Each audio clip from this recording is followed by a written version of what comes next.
Merhaba arkadaşlar, kanalıma hoş geldiniz. Bugün şöyle az ince bir ipim var. Bununla harika bir model başlayacağız. Şişlerim 3 numara. Modelimiz oldukça güzel ve kolay. Umarım siz de beğenir, benimle yaparsınız.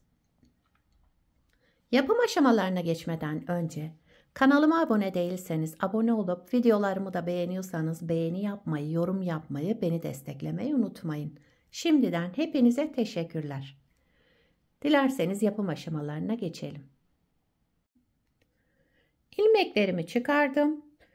Bu model için ilmek sayısı 6 ve 6'nın katları artı 3 olması gerekiyor. Şöyle her model 6 ilmekten oluşacak. En sonuna da 3 ilmek ekleyeceğiz. Ben ilmeklerimi çıkardıktan sonra bir sıra ters ördüm. Lastik yapmayacağım için bu işlemi yaptım. Şimdi örgümün ön yüzündeyim. Birinci sıra ön yüzündeyiz. Kenar ilmeğinden sonra bütün ilmeklerimi düz örüyorum. Birinci sıra ön yüzünde ilmeklerimizin tamamını düz örerek devam edelim.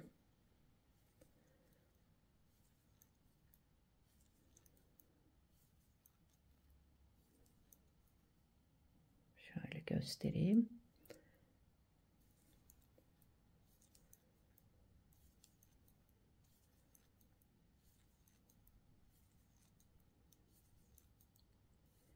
Kenar ilmeğimi de düz olarak ördüm. Birinci sırayı tamamladım. İkinci sıra arka yüzündeyim. Kenar ilmeğinden sonra bütün ilmeklerimi ters örüyorum.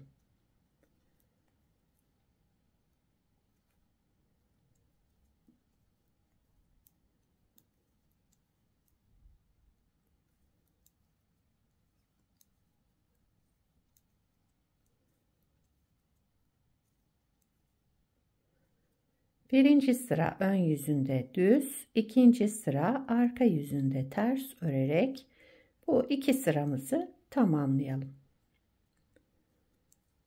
Siz lastik üzerine başlayacaksanız lastiğin ön yüzünde modelinizi kurmaya başlayabilirsiniz. Ben lastiksiz yaptım.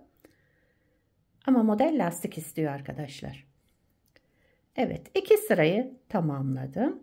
Şimdi üçüncü sıra ön yüzündeyim. Kenar ilmeğinden sonra 3 ilmek düz. 1 2 3 kenar ilmeğinden sonra 3 ilmek düz, 1 ilmek artırma yaptım. Daha sonra sıradaki 2 ilmeğimin ikisini bir alarak düz ördüm. Kestim yani burada. Devamında 4 ilmek düz. Evet, kesme işleminden sonra 4 ilmek düz ördüm. Daha sonra tekrar bir artırma yaptım. Sıradaki 2 ilmeğimi de düz örerek sola doğru kestim. Devamında yine 4 ilmek düz. 4 ilmek düz ördüm. Bir artırma, sıradaki 2 ilmeğimizi düz örerek sola doğru keselim. Daha sonra 2 ilmek düz. Kenar ilmeğimi de düz olarak ördüm. Sıra başında kenar ilmeğinden sonra 3 ilmek düz örmüştük. Sıra sonunda kesme işleminden sonra 2 düzümüz kaldı. Daha sonra kenar ilmeğini ördük. Dördüncü sıra arka yüzündeyim. Kenar ilmeğinden sonra bütün ilmeklerimi ters örüyorum. Bu modelde arka yüzünde farklı bir işlem yapmayacağız. Yani artırma, eksiltme, kesme bir şey yok. Bütün ilmeklerimizi ters öreceğiz.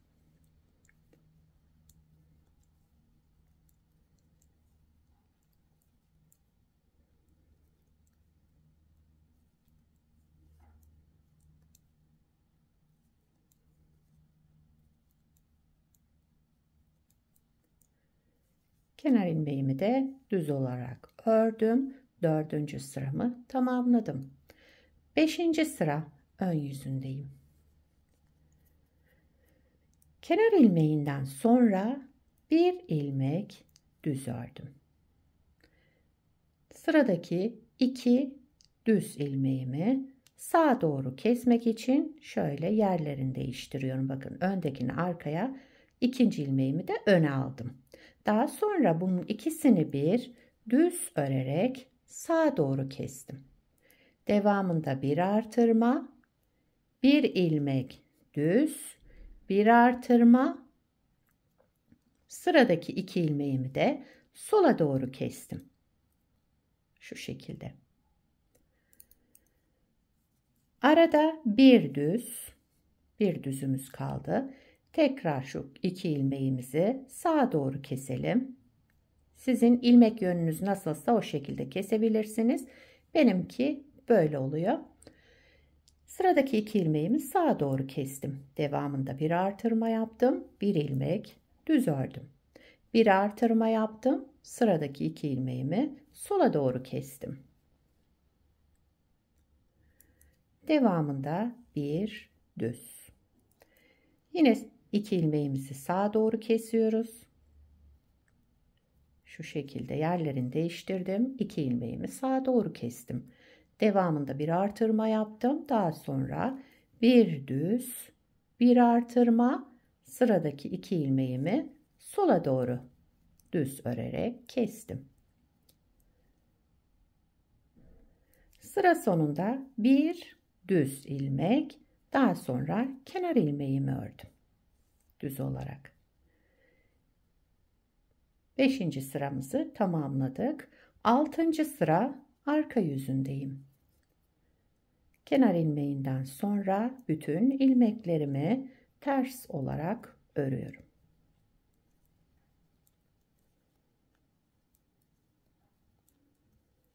Burada biraz hızlı örüyorum çünkü farklı bir işlem yapmıyorum. İlmeklerimin tamamını ters örerek devam ediyorum.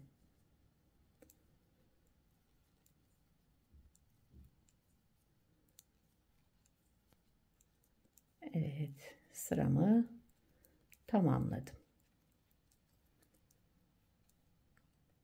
Kenar ilmeğimi de düz olarak ördüm. Bakın şöyle bir görüntümüz oldu. Şimdi modelimiz 12 sıradan oluşuyor. 6 sırasını bu şekilde yaptık. Diğer 6 sırasını da modeli kaydırarak kuracağız. Şuradaki ajurlu kısımları buraya kaydıracağız.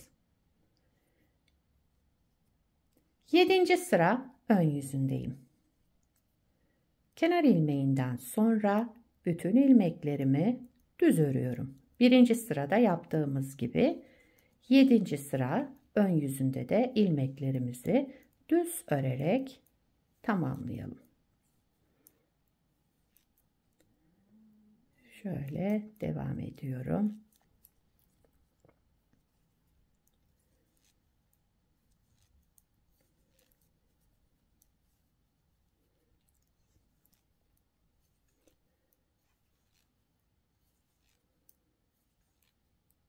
Kenar ilmeğimi de düz ördüm. 7. sırayı tamamladım. 8. sıra arka yüzündeyim. Kenar ilmeğinden sonra bütün ilmeklerimi ters örüyorum.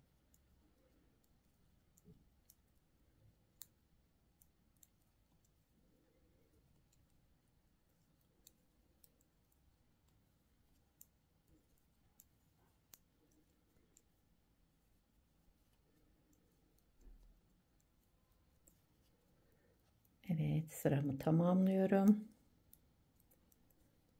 Dediğim gibi arka yüzünde bütün sıralarda, yani arka yüzünde ters olarak örüyoruz.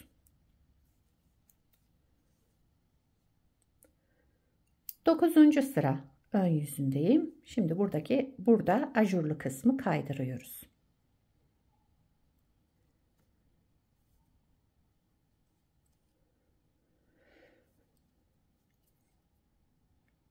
Dokuzuncu sıra ön yüzünde kenar ilmeğinden sonra 1, 2, 3, 4, 5, 6.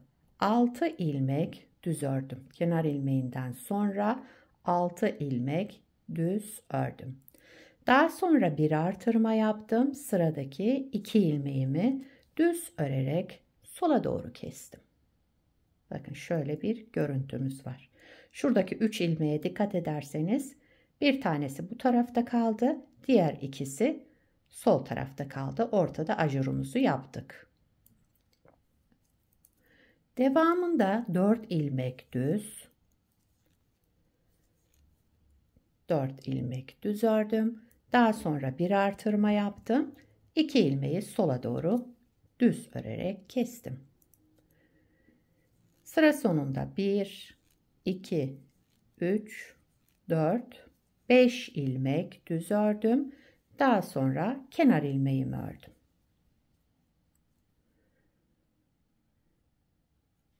Onuncu sıra arka yüzündeyim. Kenar ilmeğinden sonra bütün ilmeklerimi ters örüyorum. 10. sıra arka yüzünde ilmeklerimizi ters örerek devam edelim.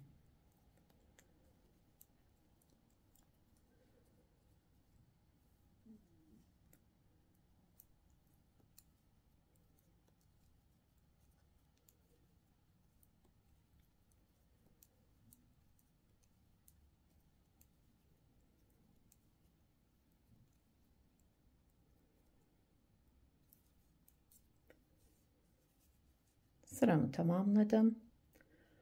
11. sıra ön yüzündeyiz.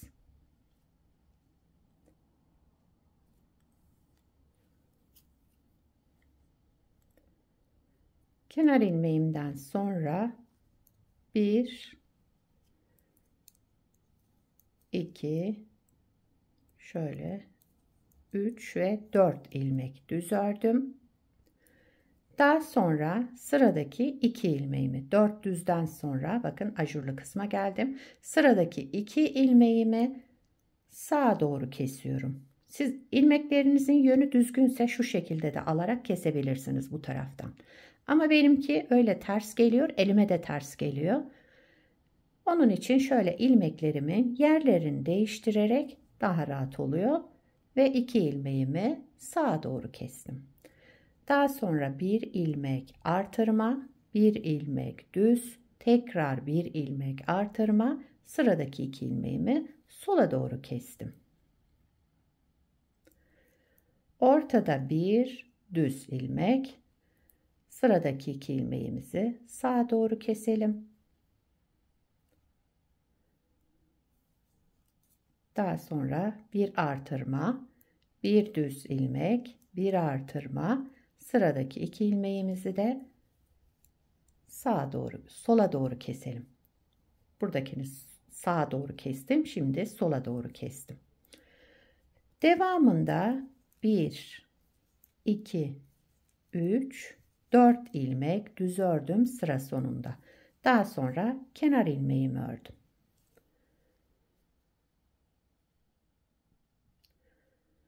On ikinci sıra arka yüzündeyim. Son sıramız.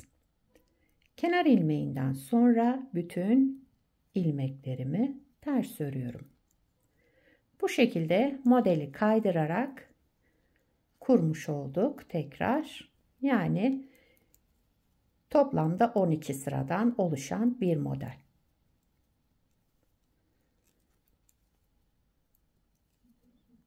Model gördüğünüz gibi gayet kolay. Yani yeni öğrenenler bile kolaylıkla yapabilirler. Yeter ki elimi takip etsinler şöyle. Evet. Kenar ilmeğimi de düz ördüm. Sıramı tamamladım. Evet, bakın şöyle bir görüntümüz oluştu. Tabii ben şöyle az bir ilmekle başladığım için model tam kendini göstermiyor.